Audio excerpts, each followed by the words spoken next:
warahmatullahi wabarakatuh.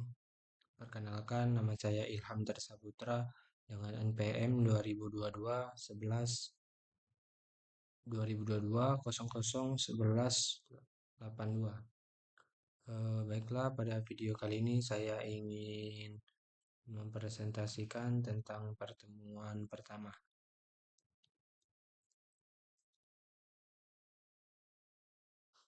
Di sini ada 4 diagram alur antara konsep-konsep yang dimana untuk OOP ini adalah Object Oriented Programming yang merupakan dasar dari semua konsep yang di sini. Dilanjutkan ada Object Oriented Analysis, yaitu untuk menganalisis kebutuhan sistem dari sudut pandang objek. Yang di bawahnya ada Object Oriented Design. Nah, di sini untuk menerjemahkan hasil dari analisisnya dan menjadi desain teknis. Untuk yang terakhir ada OOAD ini, Object Oriented Analysis Design, yaitu gabungan antara OOA dan OOD ini. Selanjutnya ini ada analisis berorientasi objek, yaitu dan analisisnya. Untuk analisis ini biasanya menggunakan kartu CRC untuk membangun kelas-kelas yang akan menggunakan UML pada bagian diagram use case, diagram kelas, diagram objek. Sini ada 5 aktivitas analisis berorientasi objek. Yang pertama itu ada finding class and object. Ini finding class and object ini nih tujuannya itu untuk menemukan elemen utama sistem.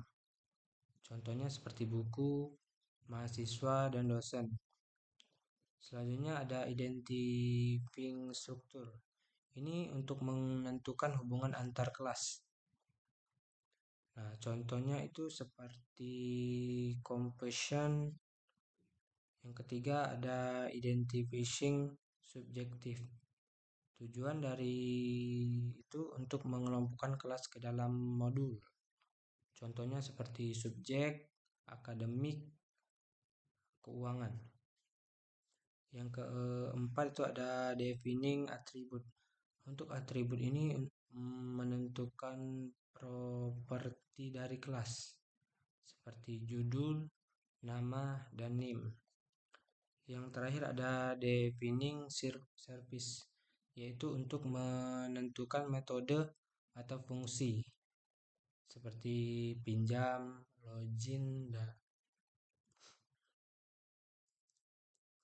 untuk selanjutnya itu ada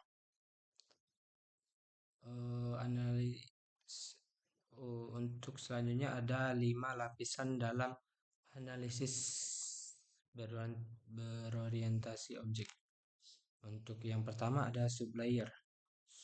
Fungsi utama dari sublayer ini mengelompokkan sistem ke dalam subjek.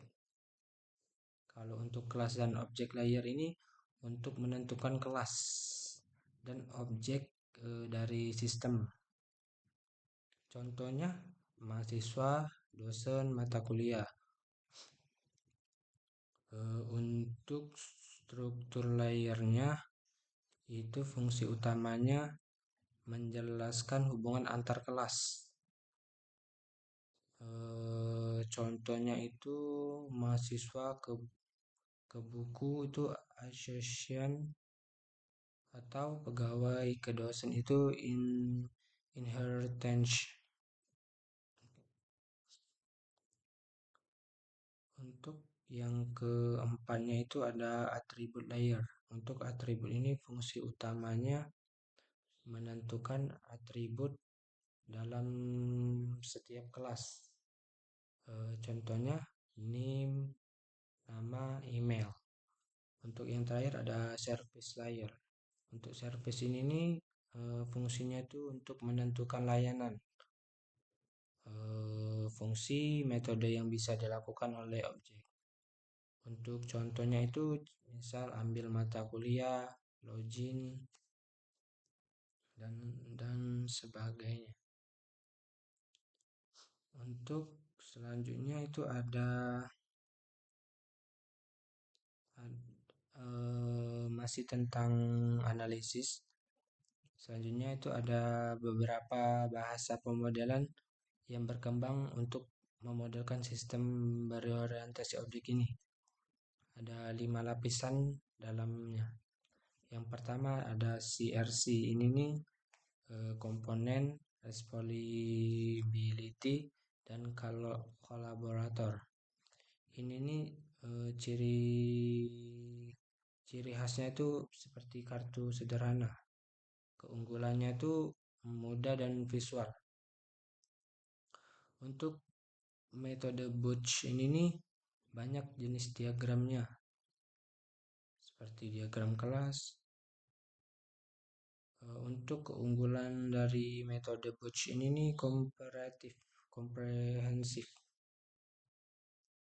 Yang ketiga ada object modeling technique. Ini nih untuk OMT ini memiliki 3 model, yaitu objek, dinamik, dan fungsional. Untuk keunggulan itu sistematis ya. Selanjutnya ada object oriented software engineering. Ciri khasnya itu seperti use case, yaitu fokus pada kebutuhan pengguna. Yang terakhir ada metode Code Your Done. Untuk metode ini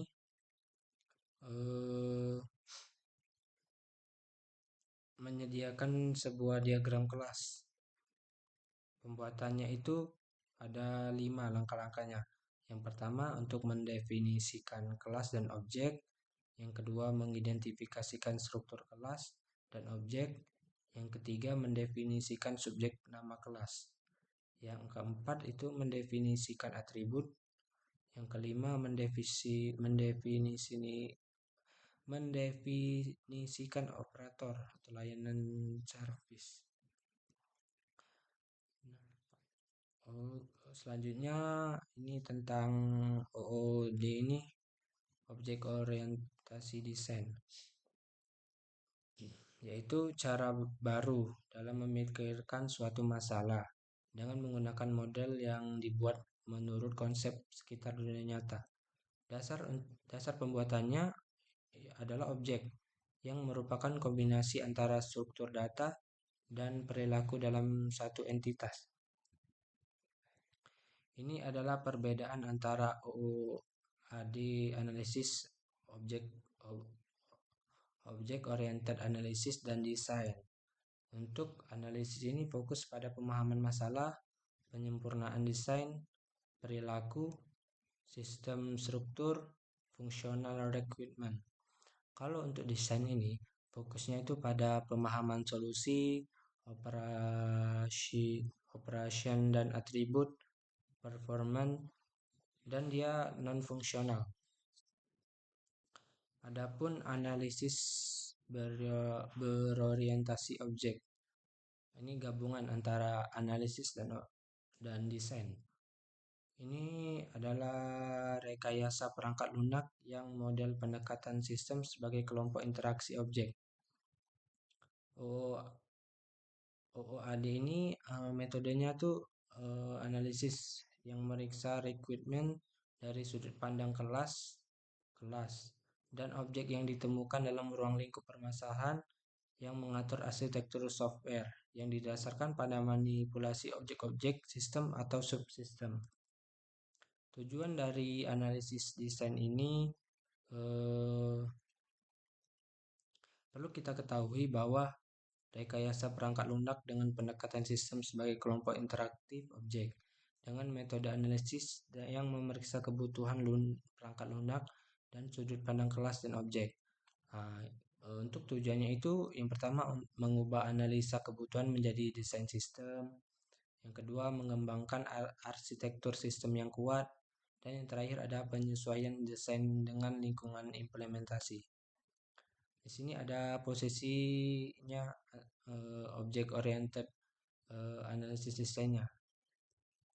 Untuk object oriented analisis desainnya itu meliputi analisis perencanaan itu mempunyai 70% lebih besar daripada OOP codingnya, yaitu 30%.